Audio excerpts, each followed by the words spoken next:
Secretary of State for Wales, Richard Thompson. One, Mr. Speaker. With permission, Mr. Speaker, I will answer questions 1 and 14 together. The Welsh Government is well funded to deliver public services in Wales. As a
situation.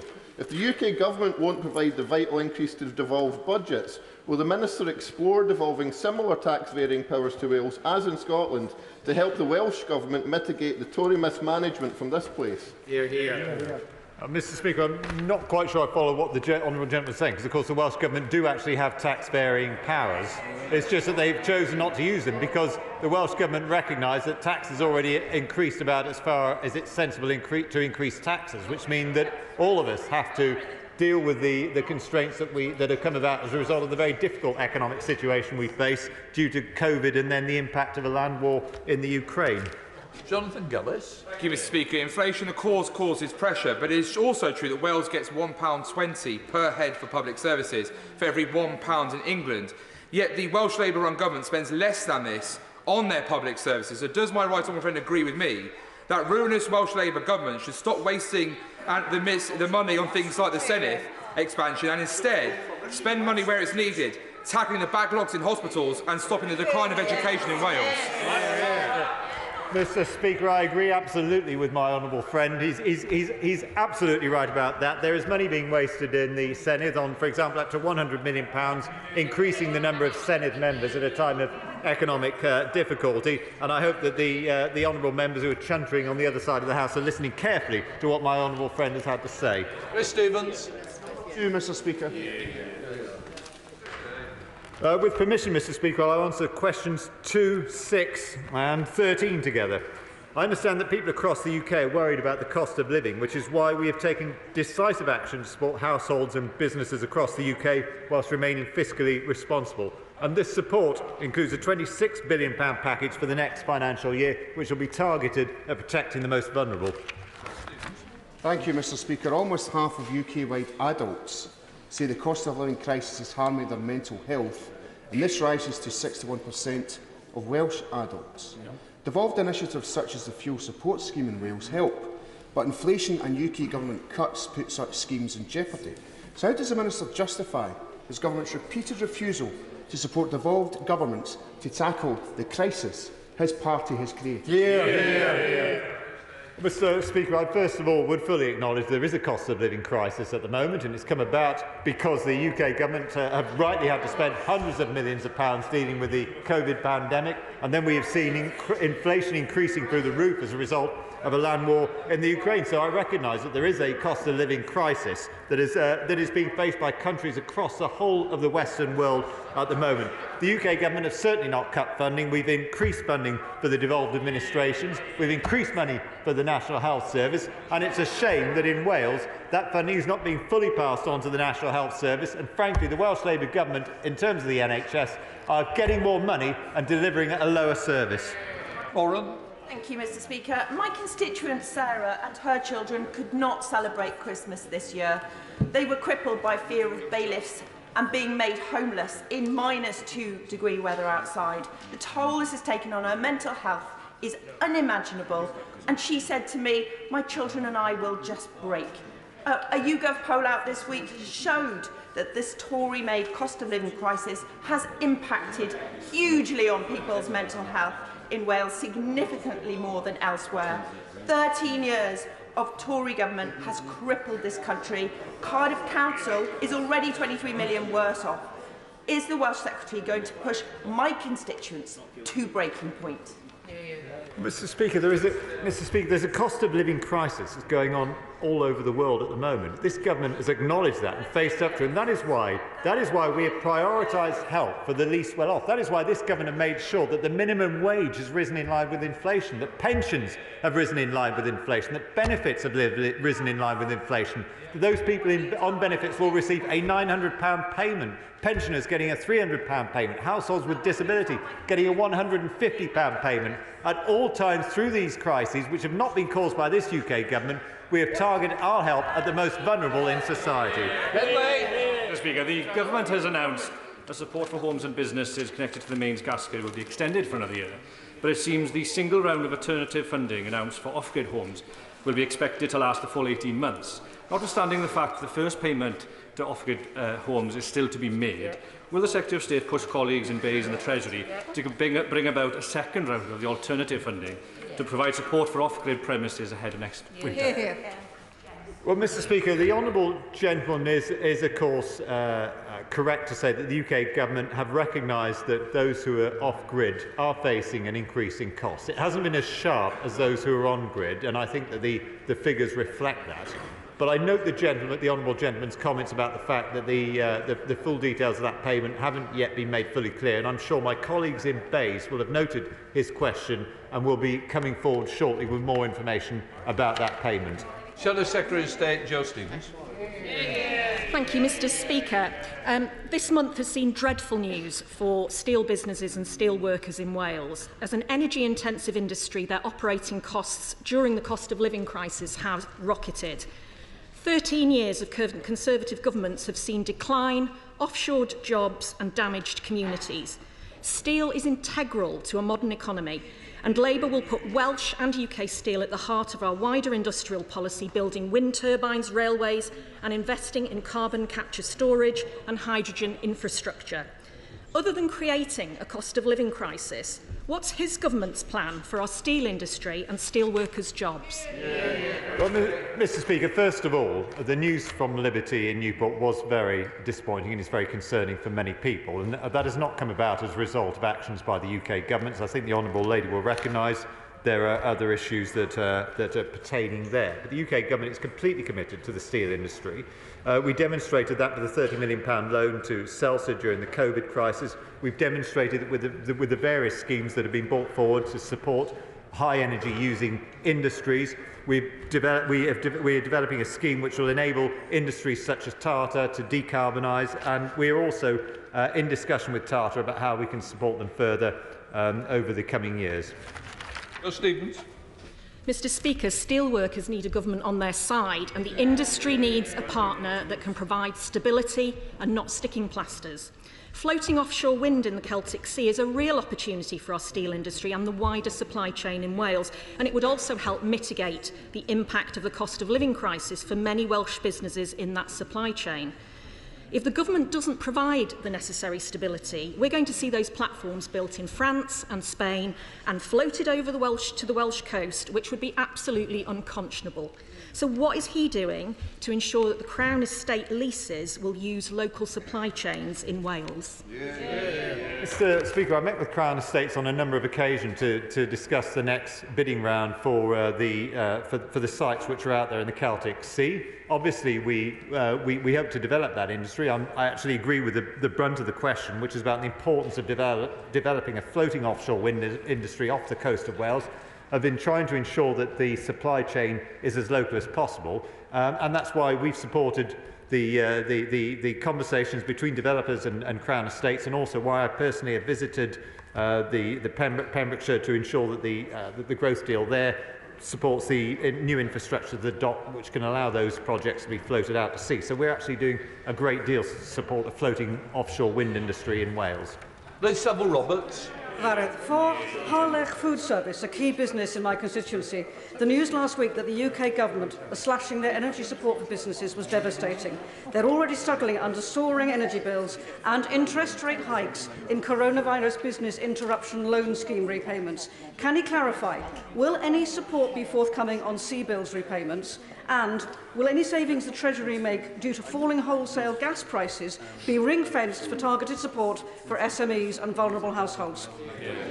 Speaker, I first of all hope the honourable lady will recognise that over the last year the government have done an enormous amount to support businesses with a guaranteed energy price. The government have been very clear. Well, the government have been very clear that that this support package cannot continue at the current level after April, when the next financial year begins. But the government have said that they'll be making clear fairly shortly what the new package will look like. Unfortunately, no government anywhere in the Western world is going to be in a position to completely underwrite and subsidise energy costs for all businesses for an indefinite period of time. So we have to confront some realities here. But I hope the honourable lady will also be supportive of the fact that the government are trying to do more to develop energy security within the United Kingdom. And that's why I wonder if she talked to some of her colleagues in the SNP about their opposition to opening up further oil and gas projects in the North Sea, which could...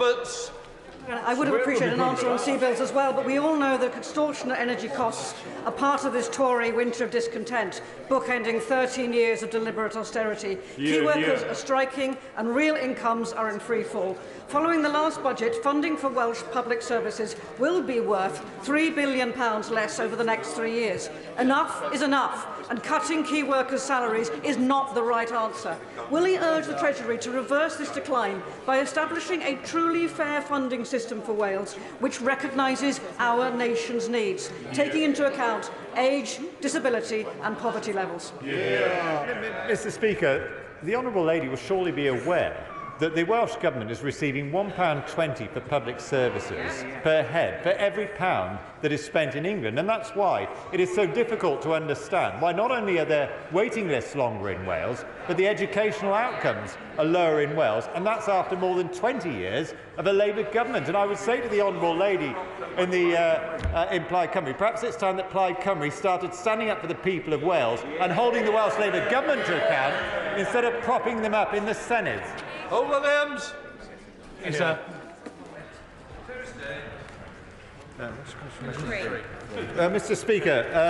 Speaker, I have regular discussions with Cabinet colleagues on research funding for universities in Wales, and we are committed to making the UK a science superpower backed by almost £40 billion, the largest ever R&D budget. And last week, actually at the suggestion of the honourable member, I was very pleased to visit the cutting-edge research at Bangor University.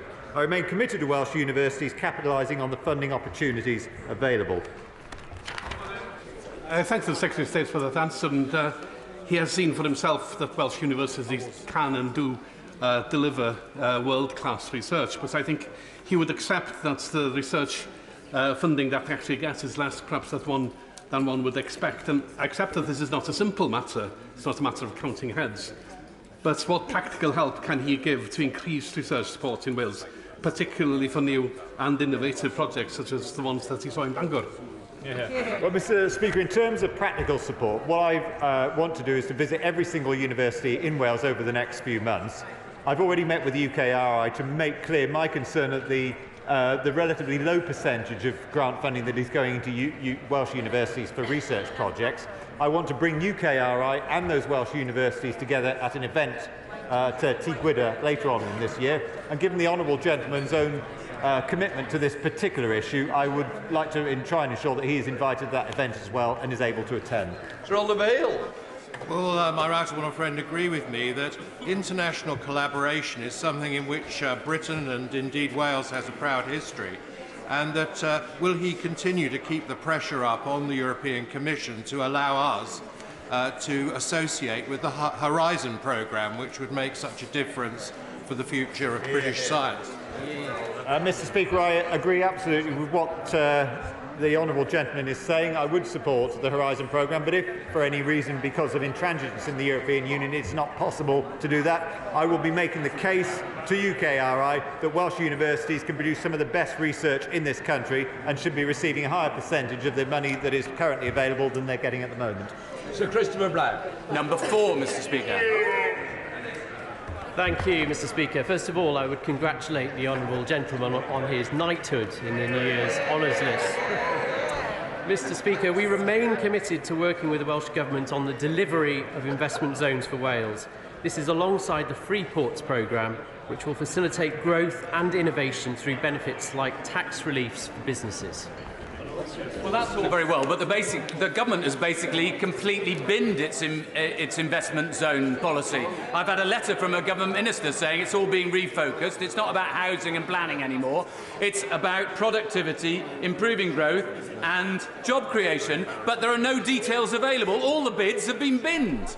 So isn't this just further evidence that we don't have a government in this country anymore? We've just got a bunch of rapscallions squatting in ministerial offices. I can't agree with him on those comments. As he will know, many elements of the policy concerned are devolved in Wales, and therefore discussions continue with Welsh Government on those aspects. And I would highlight to him there are 5,400 similar zones in other parts of the world, and we must deliver growth for Britain in a similar fashion.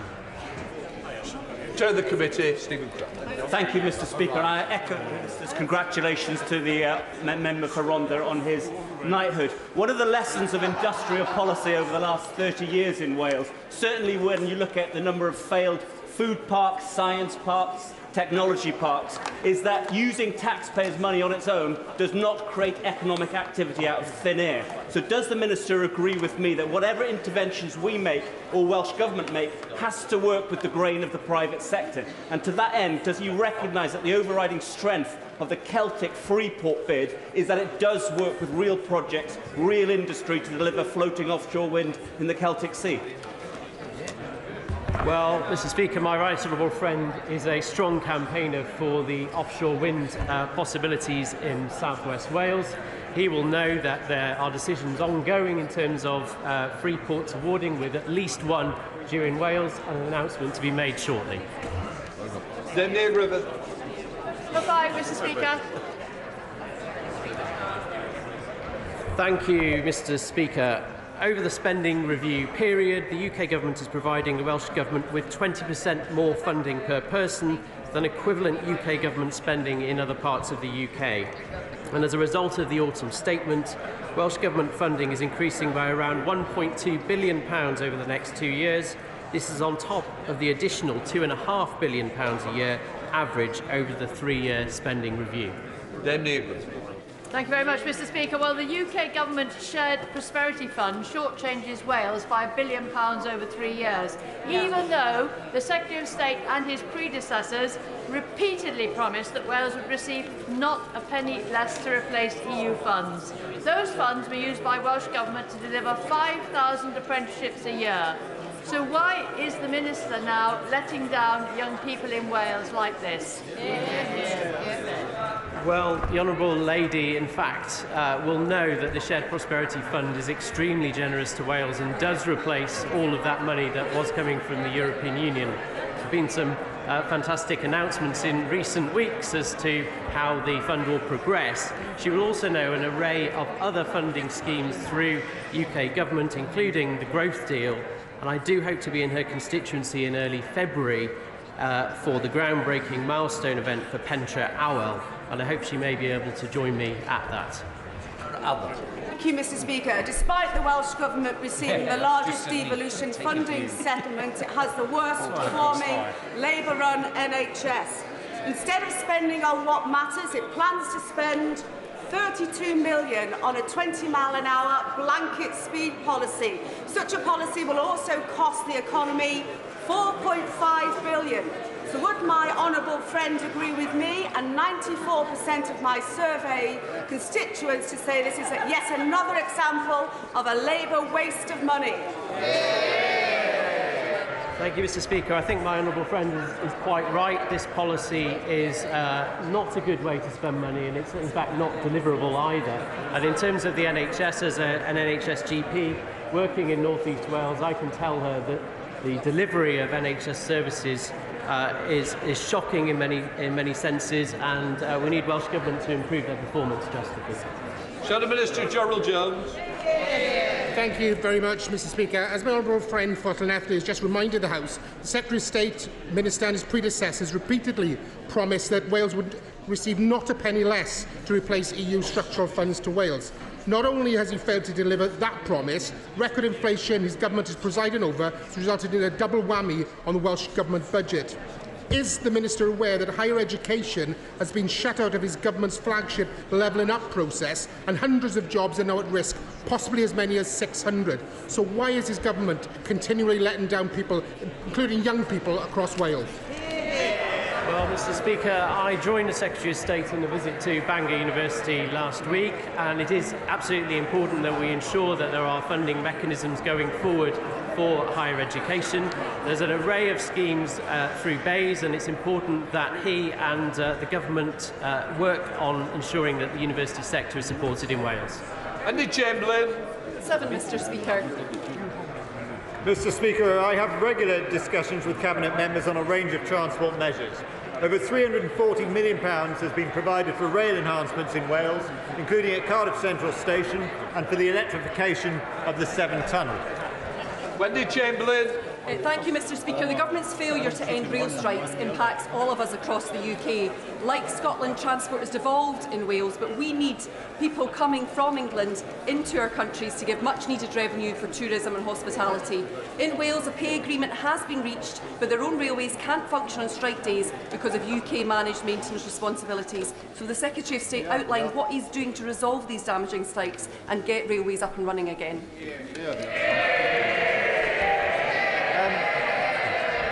Mr. Speaker, I must confess I failed to hear very much of that question, and I apologise for that. I heard the Honourable Lady ask what I was going to do to get railways up and running again. I'm not particularly certain which one she was referring to. It puts me in a slightly difficult position as far as answering is concerned. But I will honestly say to the Honourable Lady, we've spent £340 million on railways over this control period, including £125 million on the Core Valley lines, £4.7 million on St Clear Station, £4 million on the Bow Street Station, £2.7 million on the Cambrian line. Mr. Speaker, in addition to that, we've spent money on projects such as the electrification of the South Wales line. The Cardiff Capital Region South Wales Metro is funded partly from the UK Government through a growth deal, and our commitment to the railways is... Secretary of State. Thank you, Mr. Speaker. Direct train services between South Wales and Devon are a key part of our rail infrastructure, yet are mostly operated by older, less reliable rolling stock. What does he see for the prospects being to getting new, more modern trains operating these routes? Well, Mr. Speaker, I'm pleased to be able to tell the honourable gentleman that more modern stock is currently being rolled out on those particular routes. So the honourable gentleman will be able to benefit from more comfortable carriages, which are also going to emit less carbon and therefore be better for the environment. Jerome Mayo. Thank you, Mr. Speaker. Roads are a devolved matter, and the decision to close the Menai Suspension Bridge was therefore made by the Welsh Government. Work has commenced on the emergency replacement of brittle hangars dating back to 1938, and this will be followed by additional maintenance works. Welsh Government ministers assure me that, subject to safety assessments, the bridge is due to reopen at the end of this month. Jerome Mayo. Mr. Speaker, the Menai Bridge supplies the lifeblood of tourism to Anglesey and the wider region. Given Welsh Labour's negligent handling of the maintenance of this bridge and now its closure for months, how does my right honourable friend think Welsh Labour is doing on their manifesto commitment to rebuild tourism in Wales? Well, I thank my honourable friend for that question. Quality road infrastructure is vital to unlocking the potential of the North Wales visitor economy. I do believe there are questions to be answered about the specification of the contracted PFI maintenance schedule for the bridge, awarded by the last Labour UK government in 1998, and about the stalled consideration of a third crossing of the Menai Strait. I urge the Welsh Government to publish the findings of the roads review and resume the improvement of the North Wales road network. Michael Fabricant. Question 9, sir. Mr. Speaker, I have regular discussions with the Welsh Government on increasing investment in Wales and supporting the Welsh economy. Our plans to release one Welsh freeport alongside our investment in infrastructure will act as a catalyst for further investment from the UK and beyond. Well, I'm grateful to my right honourable friend for his answer. During COVID, a number of Welsh nationalists, not all but some, used that opportunity in the closure of the Welsh border to incite anti-English feeling. And now we hear that Plaid Cymru, working with Labour, are going to introduce a hotels and other tax. What does he think that does for English investment into Wales? Well, Mr. Speaker, I want to see people visiting Wales from England and from all over the world, and I'm sure that all those who do so will appreciate the natural beauty and all that Wales has to offer to the tourism industry. So I was disappointed that there were some people who appeared to be indulging in anti-English rhetoric during the COVID crisis. I hope all members of this House, I think, would condemn that sort of behaviour. And I would simply say I want to do more to encourage tourism, and that's why I regret the fact that the Welsh Labour government are bringing in a tourism tax. A tax on tourism is an attack on the tourist industry. Thank you, Mr. Speaker. On the subject of investment between England and Wales, progress on speeding up the Wrexham to Bidston line is about as slow as the trains on the Wrexham to Bidston line. So can I ask the Secretary of State for Wales what he personally has done to improve rail connections between North Wales and Liverpool?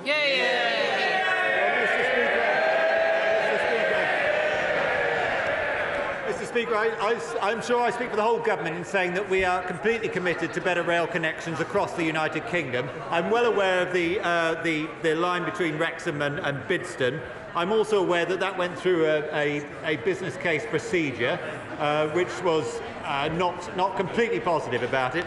But I can assure the honourable lady there are a number of projects in the RNET proposals which will be discussed shortly by the Department for Transport.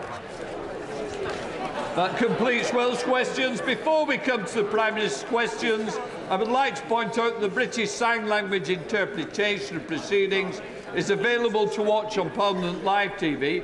We start with questions to the Prime Minister. Kate Knifton. Question number 1, please, Mr. Speaker.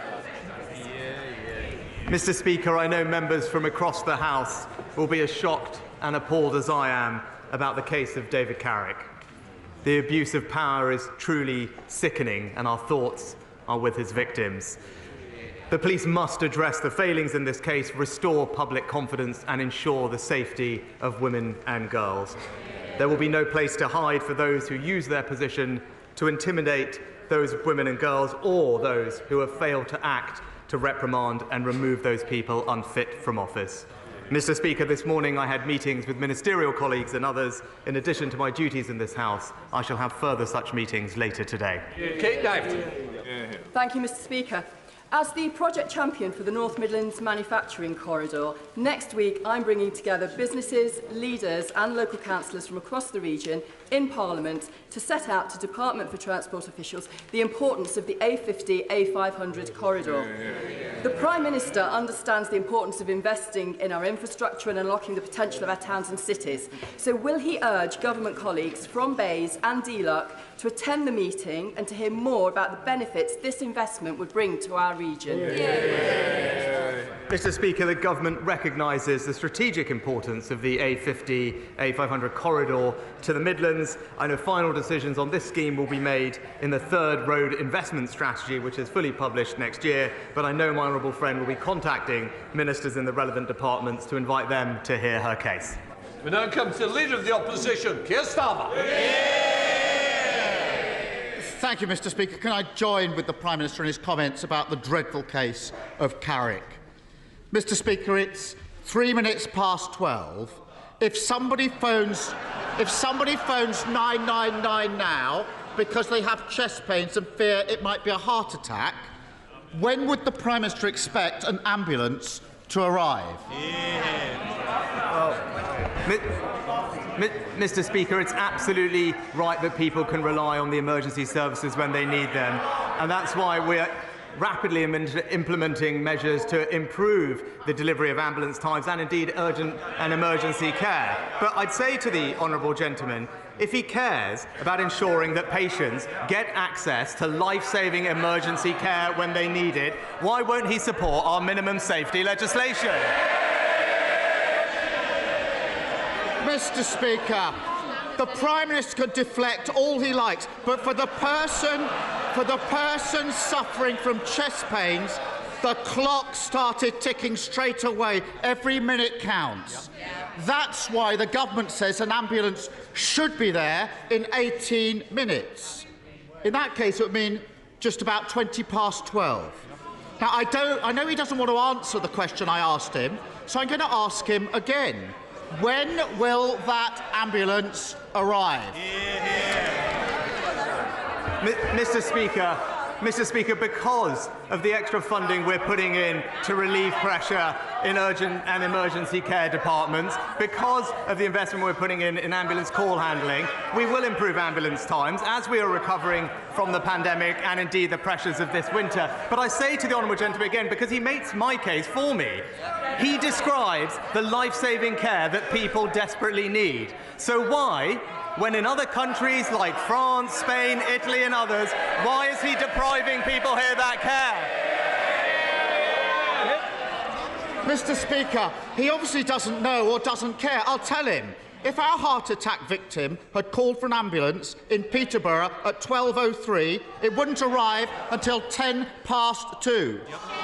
These are our constituents waiting for ambulances I'm talking about. If it was Northampton, it wouldn't arrive until Order. Mr. Blister, I hope you want to see the rest of the questions out, because I want you to be here, but you're going to have to behave better. Come on, Keir Starmer. Mr. Speaker, I'm talking about our constituents. If they were in Northampton, it wouldn't arrive until 2:20. If they were in Plymouth, it wouldn't arrive until 2:50. That's why someone who fears a heart attack waiting more than 2.5 hours for an ambulance. Not the worst case scenario, just the average wait. So for 1 week, will he stop blaming others, take some responsibility and just admit under his watch the NHS is in crisis, isn't it? Well, Mr. Speaker, I noticed the one place the honourable gentleman didn't mention was Wales, where we know ambulance times are even worse than they are in England, Mr. Speaker. No, and the reason that is the case, because this is not about politics. This is about the fact that the NHS in Scotland, in Wales, in England is dealing with unprecedented challenges, recovering from COVID, dealing with a very virulent and early flu season, and everyone is doing their best to bring those wait times down. But again, I'll ask him, if he believes so much in improving ambulance wait times, why won't he support our minimum safety legislation? Mr. Speaker, he won't answer any questions and he won't take any responsibility. By 1 o'clock, our heart attack victim is in a bad way. Sweaty, dizzy, chest tightening. This is a heart attack and they're shouting, this is your constituents. By that time, they should be getting treatment. But an hour after they've called 999, they're still lying there, waiting, listening to the clock tick. How does he think they feel knowing an ambulance could be still hours away? Well, Mr. Speaker, the specific and practical things we are doing to improve ambulance times are clear. We are investing more in urgent and emergency care to create more bed capacity. We're ensuring that the flow of patients through emergency care is faster than it ever has been. We're discharging people at a record rate out of hospitals to ease the constraints that they are facing. And we are reducing the call-out rates by moving people out of ambulance stacks and being dealt with in a community. Now, these are all very practical steps that will make a difference in the short term. But I ask him again and again, and we know why. The reason that he is not putting patients first when it comes to ambulance waiting times is because he is simply in the pockets of his union paymaster. Mr. Speaker, this isn't hypothetical. This is real life. Stephanie from Plymouth was battling cancer when she collapsed at home. her mum rang 999, desperate for help. She only lived a couple of miles from the hospital, but they couldn't prioritise her. She was 26 when she died, waiting for that ambulance. A young woman whose life was ended far too soon. And as a dad, I can't even fathom that pain. So, on behalf of Stephanie and her family, will you stop the excuses, stop shifting the blame, stop the political games, and simply tell us when will he sort out these delays and get back to the 18-minute wait? Mr. Speaker, of course Stephanie's case is a tragedy. Of course, people are working as hard as they can to ensure people get the care they need. But he talks about political games. He is a living example of playing political games when it comes to people's healthcare. I've already mentioned what's been going on in Wales. Is he confident in the Labour-run Wales NHS that nobody is suffering right now? Of course they are, Mr. Speaker, because the NHS everywhere is under pressure. What we should be doing is supporting those doctors and nurses to make the changes that we are doing to bring the care to those people. But I'll ask him this: if he is so concerned about making sure that the Stephanies of the future get the cares they need, why is he denying those families the guarantee of emergency life-saving care? So that's his answer to Stephanie's family. Deflect, blame others, never take responsibility. Just like last week, he won't say when he's going to deliver the basic minimum service levels people need.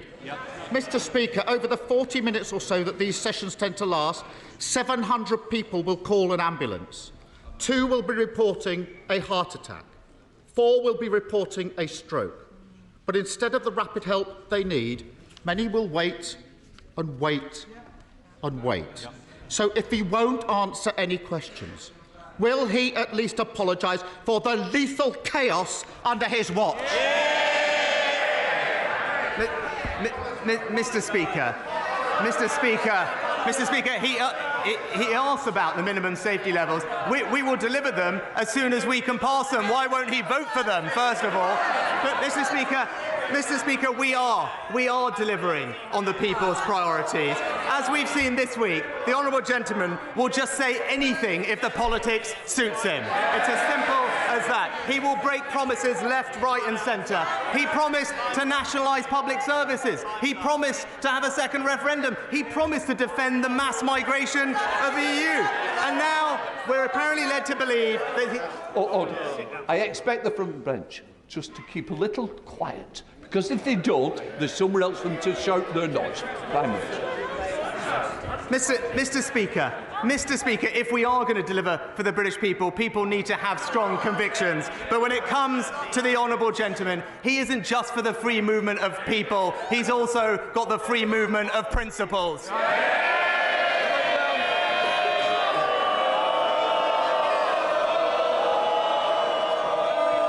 Mr. Speaker, on Monday, the independent Net Zero review was published by my honourable friend, the member for Kingswood. Does my right honourable friend join me in welcoming many of those recommendations, and in particular to provide clarity and continuity to all those working to decarbonise our economy, especially those supporting South Shropshire Climate Action Group in my constituency? Well, Mr. Speaker, can I thank my right honourable friend, the member for Kingswood, for his review, but also pay tribute to my right honourable friend for his work in this area. I'm pleased that the report recognised the UK's leadership in tackling climate change and catalysing a global transformation in how other countries are dealing with it. We have, as the report acknowledged, exceeded expectations to decarbonise, and we're responding to the full range of the review's requests and recommendations in the coming year. Leader of the SNP, Stephen Flynn. Mr. Speaker, to promise is a thing, to keep it is another. Well, the Scottish Government kept their manifesto promise to the people, and thanks to support from members of all political parties in Holyrood, the GRR bill was passed. Surely in that context, the Prime Minister must recognise that it is a dangerous moment for devolution when both he and indeed the Leader of the Opposition seek to overturn a promise made between Scotland's politicians and Scotland's people? Well, Mr. Speaker, let me be crystal clear that the decision in this case is centred on the legislation's consequences for reserved matters, as is laid out in the Scotland Act, which established the Scottish Parliament, which the honourable gentleman talks about, and at the time supported by the SNP. This bill would have a significant adverse effect on UK-wide equalities matters, and so the Scottish Secretary, with regret, has rightly acted. No evidence. Mr. Speaker, let me be crystal clear. This is the Conservative Party seeking to stoke a culture war against some of the most marginalised people in society, and Scotland's democracy is simply collateral damage. And on that issue of democracy, let's reflect, because on Monday the UK Government introduced legislation to ban the right to strike against the express wishes of the Scottish Government. On Tuesday, they introduced legislation to overturn the GRR against the express wishes of the Scottish Government. And this evening, they will seek to put in place legislation that rips up thousands of EU protections against the express wishes of the Scottish Government. Are we not now on a slippery slope from devolution to direct rule?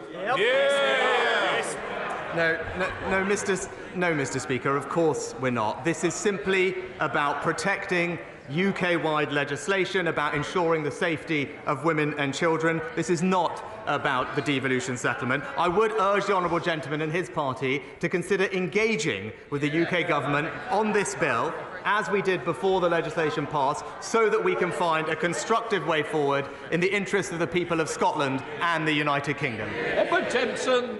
Thank you very much, Mr. Speaker. The care, education and support that children receive in their earliest years has the biggest impact on their future life outcomes. And that's why the affordability, accessibility and quality of childcare is so important for families in Edinburgh and right across the country. Yet, despite significant investment by the UK Government since 2010, for too many families the childcare system remains inflexible, complex and expensive. So, can I ask my right honourable friend to restate to this House his commitment to address this essential and pressing issue so that every child can have the best start in life?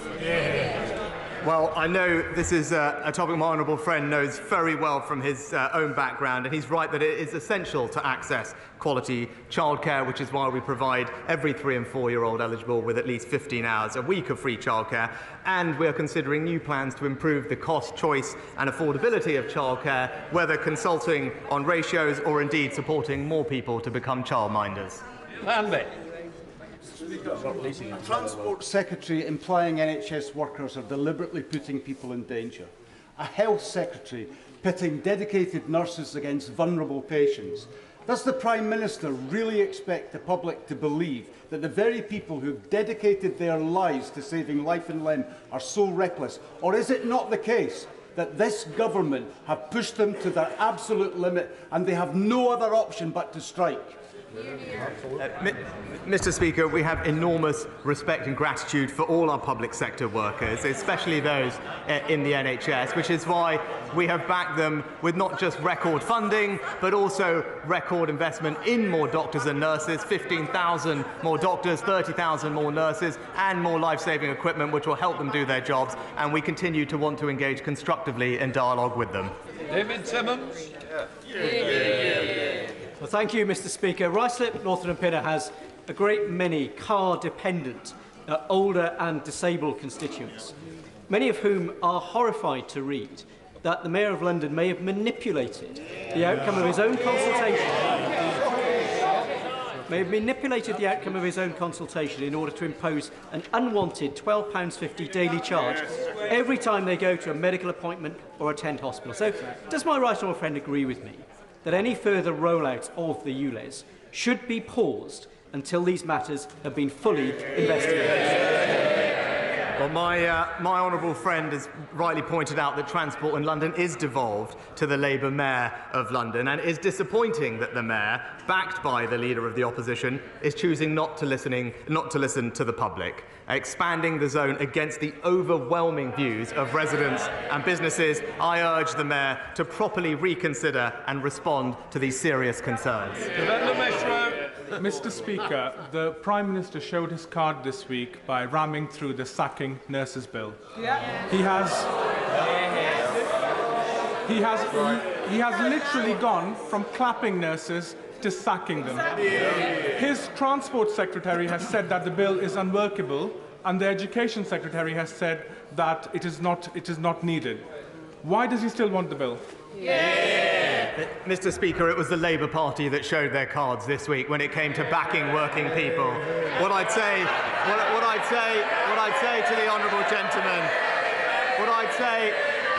to the honourable gentleman, if he really cares about supporting patients, if he really cares about children getting the education they receive, if he really cares about working people being able to go about their lives free from disruption, he should join actually in legislation which is prevalent in many other countries, ensure minimum safety levels in our critical public services, and get off the picket lines himself.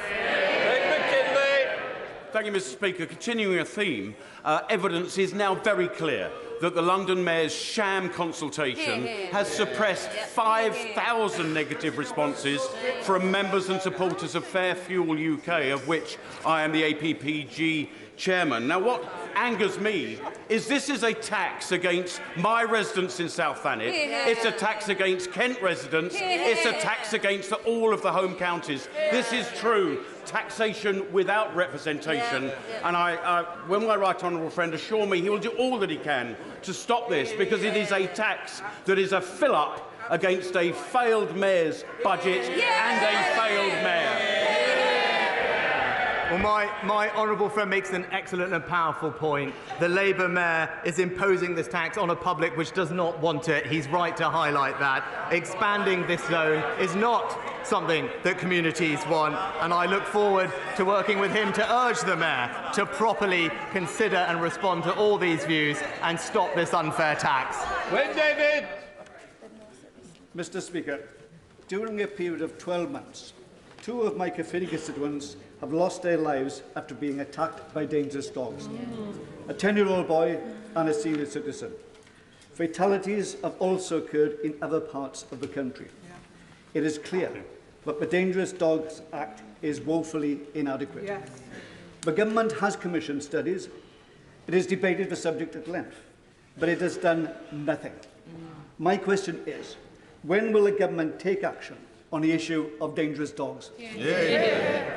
Well, the honourable gentleman raises a very important case, and I'm very sorry to hear about the specific families that he mentions, and we recognise that dog attacks can have horrific consequences, and I want to assure him that we take the issue incredibly seriously, and that's why we've established a working local authorities and other key stakeholders to consider all aspects of tackling irresponsible dog ownership. That working group will make its recommendations later this year, and of course the government will respond promptly. Karen Bradley. Speaker. Mr. Speaker, Staffordshire Moorlands District Council, run by the Conservatives, has an excellent track record of delivering for my constituents whilst keeping council tax low. We have put a bid into the Levelling Up Fund, and I know that that money would make such an incredible difference to my constituents. So will he use his good office to encourage the Department for Levelling Up to look favourably on us this week? Well, my right honourable friend has been a stalwart champion for her community, and in particular their Levelling Up Fund bid, which I know will make a massive difference to her community. I wish her and her constituents every success when we announce the next successful round of bidders to that fund. Sarah Green. Thank you, Mr. Speaker. Many of my constituents in Cheshire and Amersham are struggling to keep up with their energy bills this winter.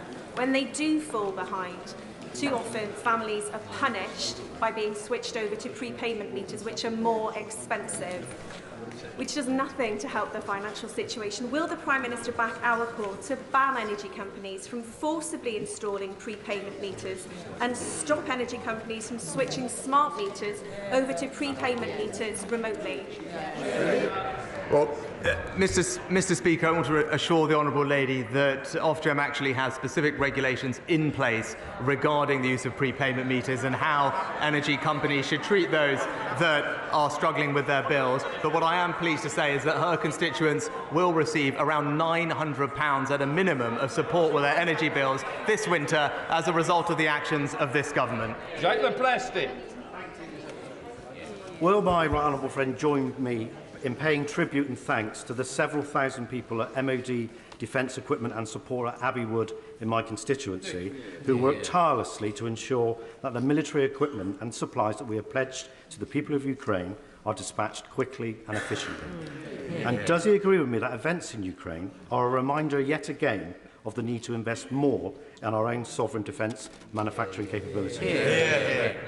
Well, Mr. Speaker, honourable friend makes an excellent point, and I'm happy to join him in paying tribute to his constituents at the MOD facility. The work they are doing is making a critical difference in the fight to combat Russian aggression in Ukraine. I know it's extremely appreciated both by the President of Ukraine and his people. And he's right also that it highlights the need for more investment, which is why we're putting £24 billion of investment into our armed forces, but also increasing the amount of kit that we manufacture here at home. Thank you, Mr. Speaker. It's almost a year to the day since the then Business Secretary, at a visit to the British Rail site in my constituency, promised the company £100 million and proudly boasted to the national media that he couldn't think of a better project that better demonstrated levelling up. Yesterday, the company entered administration, having received not a penny in financial support from the government. Would the Prime Minister agree with me that there's not a single project in the country that better demonstrates the government's lack of industrial strategy, failure of levelling up and abandonment of the North East? Well,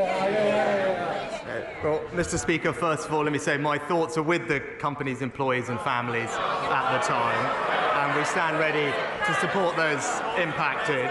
Now, let me just outline for the Honourable Gentleman what exactly has happened. We did offer significant support to British Volt through the Automotive Transformation Fund, considerable amount of funding, but entirely reasonably, and it's not something that I expect the Labour Party to understand, that support was conditional on the company receiving private investment as well, which I think is a sensible protection for taxpayers. Unfortunately, that didn't materialise, but I think it's completely wrong to take from that about what else is happening in the North East. Across the North East, there is new investment in the new Envision and Nissan plant, in electric vehicle manufacturing, £1 billion investment in the North East. Just look at what's happening in Teesside or on clean energy. This government is committed to the North East, and it will deliver more jobs and opportunity under this Conservative administration.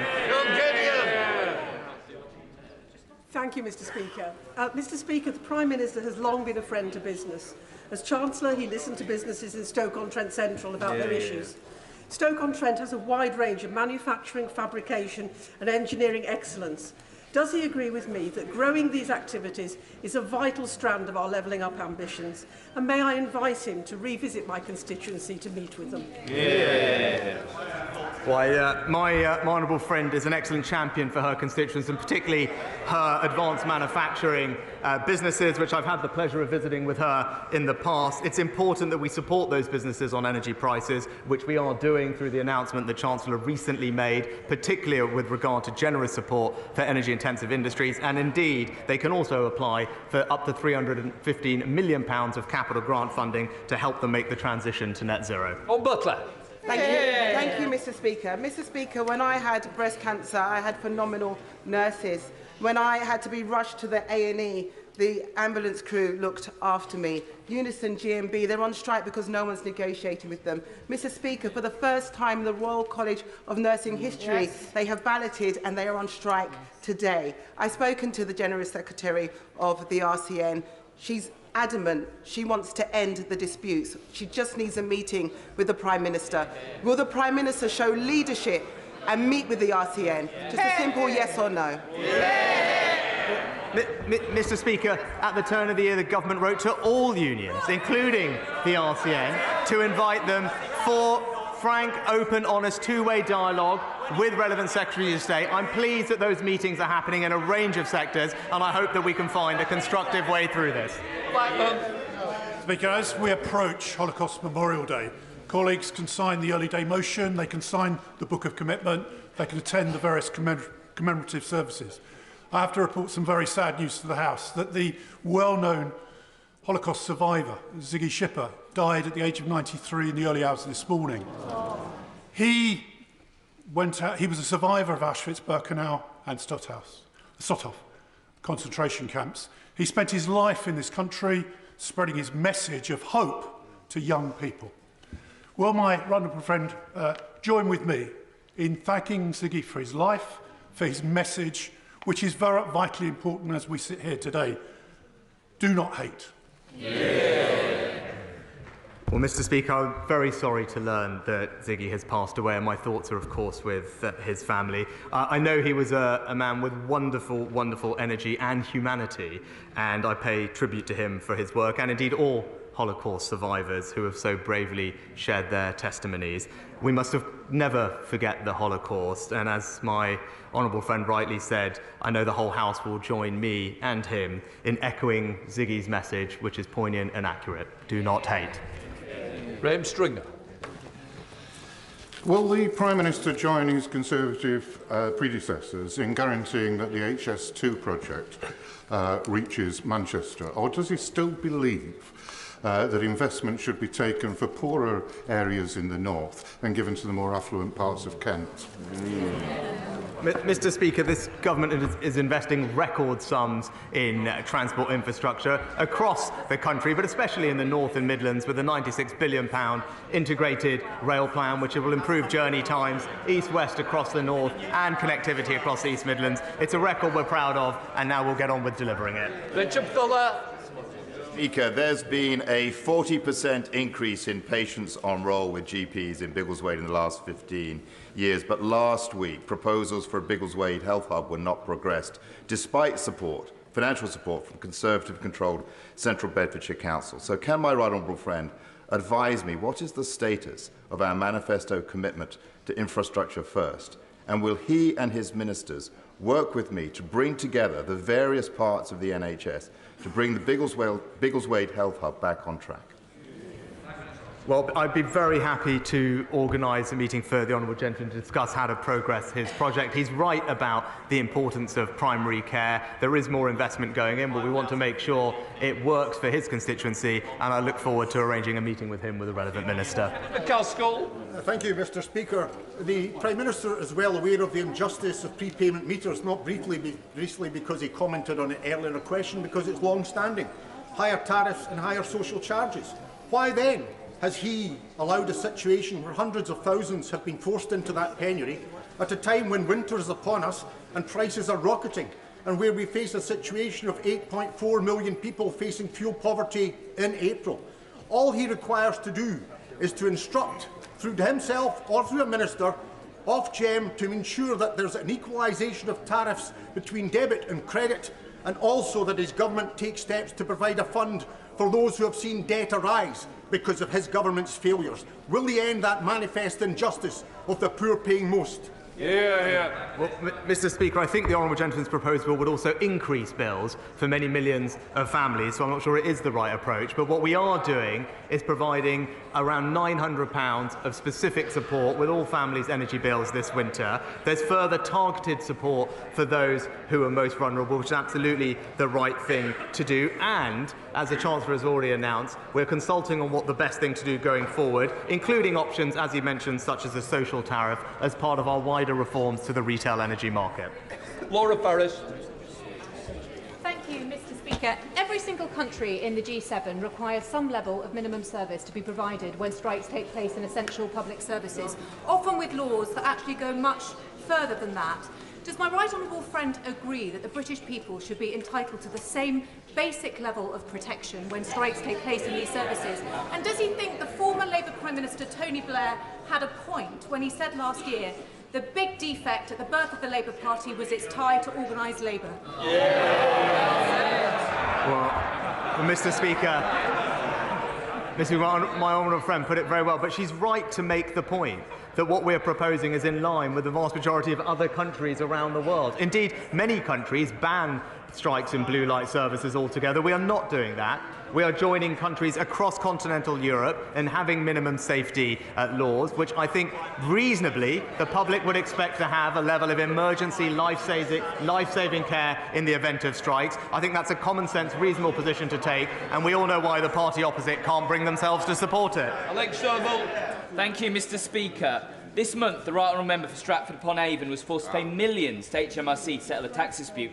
Was the Prime Minister aware of the investigation when he appointed him to his Cabinet and as Chairman of the Conservative Party? Will the Prime Minister demand accountability from his Cabinet members about their tax affairs?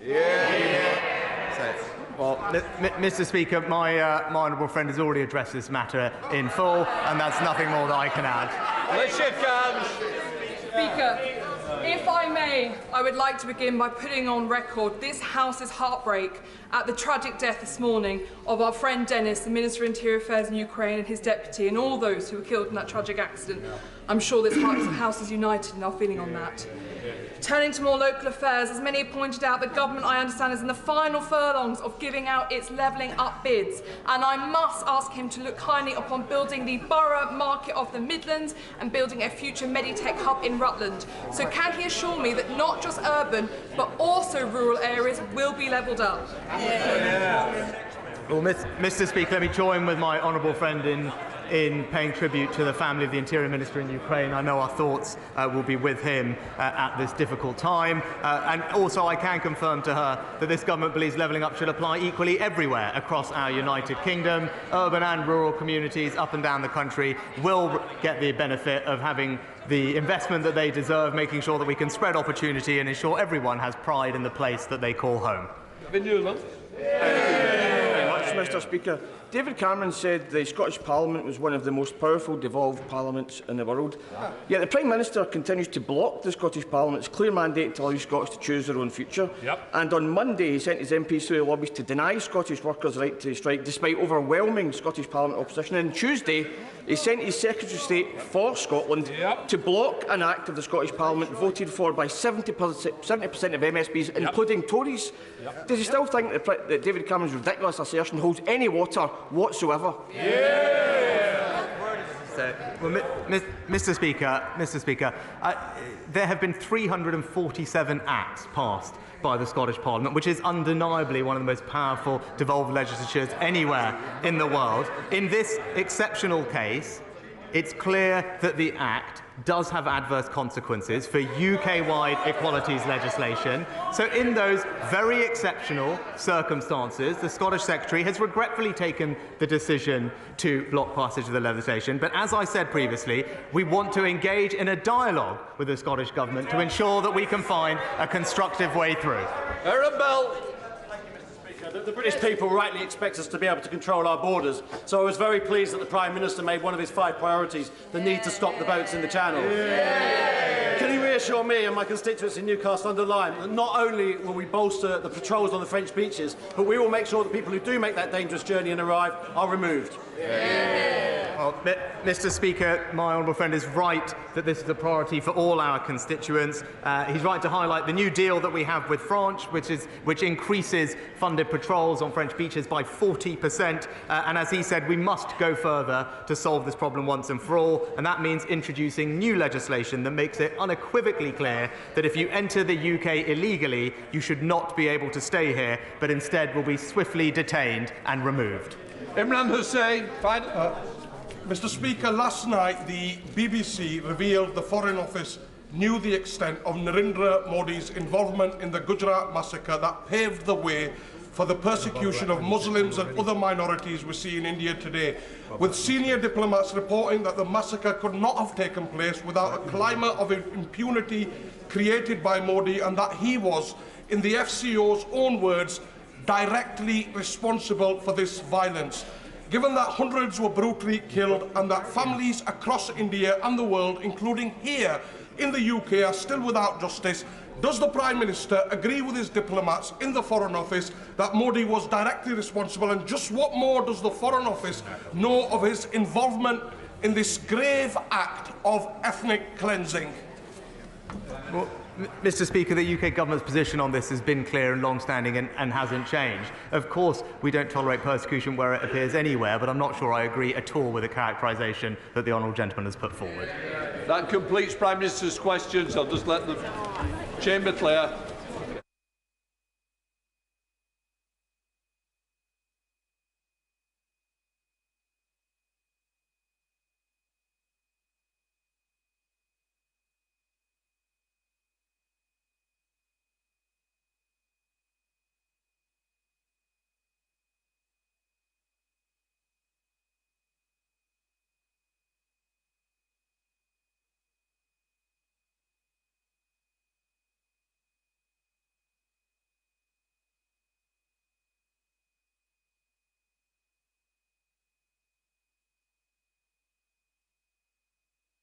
Right, we now come to the urgent question.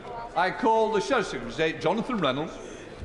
Thank you, Mr. Speaker, to ask the Secretary of State for Business, Energy and Industrial Strategy if he will make a statement on the UK's Gigafactory capacity, given the announcement of British Volt entering into administration. Thank you, Mr. Speaker. British Volt entered into administration, and doing so is a regrettable situation, and our thoughts are with the company's employees and their families at this time. The government is entirely committed to the future of the automotive industry and promoting EV capability. As part of our efforts to see British companies succeed in the industry, we offered significant support to British Volt through the Automotive Transformation Fund on the condition that key milestones, including private sector investment commitments, were met. Unfortunately, Mr. Speaker, the company were unable to meet these conditions, and as a result, no ATF funds were paid out. Throughout the process, we've always remained hopeful that British Volt would find a suitable investor, and we're disappointed that this hasn't been possible. We want to ensure the best outcome for the site, and we will work closely with the local authority and potential investors in order to achieve this. The automotive industry is a vital part of the UK economy, and it's integral to delivering levelling up, net zero and advancing global Britain. And we'll continue to take steps to champion the UK as the best location in the world for automotive manufacturing as we transition to electric and zero-emission vehicles. Despite what the party opposite may claim, we are not giving up on the automotive industry. On the contrary, our ambition to scale up the EV industry on our shores is greater than ever. We're leveraging investment from industry by providing government support for new plants and upgrades to ensure that the UK automotive industry thrives into the future. Companies continue to show confidence in the UK, announcing major investments across the country, including £1 billion from Nissan and Envision to create an EV manufacturing hub in Sunderland, £100 million from Stellantis for their site in Ellesmere Port, and £380 million